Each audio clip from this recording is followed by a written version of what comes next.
ওং শান্তি। আপনাদের কাছে আজ আমি নতুন একটি কবিতা আবার পড়ে শোনাতে যাচ্ছি, যা আমি মেডিটেশনে লিখি। যদি কোথাও কিছু ভুলচুক হয়ে থাকে আমাকে ক্ষমা মার্জনা করবেন। আমার নাম বিকে লক্ষ্মী মজুমদার, আর আমার চ্যানেলের নাম প্রজাপিতা ব্রহ্মা বাবার বিকে লক্ষ্মী মজুমদারের কবিতা, আর আমার প্রোফাইলের নাম শ্যামল মজুমদার। আপনারা ইউটিউব কিংবা গুগল সার্চ করলেই দেখতে পারবেন। ওং শান্তি।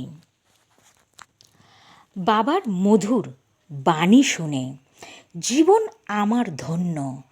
বাবার মনের মতো হয়ে উঠেছি বাবারই ভালোবাসার জন্য।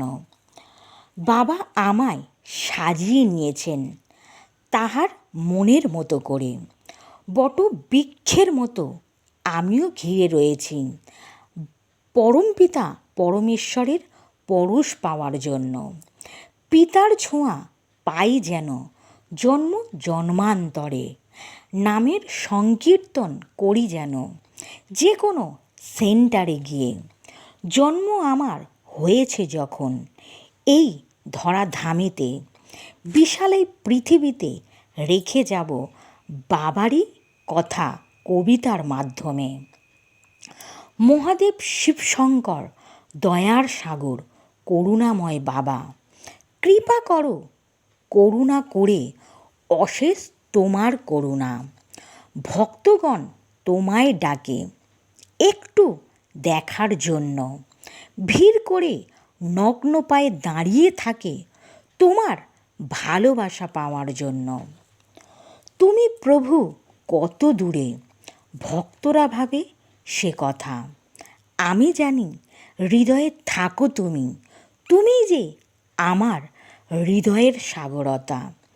ব্রহ্মলোকে থাকো তুমি, যুগে যুগে আসো। মৃত্তিকা দিয়ে যেখানে মূর্তি বানায় তুমি সেখানে প্রাণ প্রতিষ্ঠিত করো। পরম পিতারই চিহ্ন করে ফোঁটা দেয় তোমায়, মালা চন্দন ফুল দিয়ে সাজিয়ে তোলে তোমায়। হোম যজ্ঞতে ডাকে তোমায়, তুমি যে পরশমণি। তোমার পরশে সকলে ধন্য, তুমি যে আমার পিতা সকলের নয়নমণি। ওং শান্তি। ওং শান্তি। সকল বন্ধুদের, সকল দর্শকদের, সকল সেন্টারের দিদিদের ও দাদাদের জানাই আমার আন্তরিক প্রীতি শুভেচ্ছা। যদি কবিতাটা কোথাও কিছু ভুলচুক হয়ে থাকে আমাকে ক্ষমা মার্জনা করবেন। ওং শান্তি।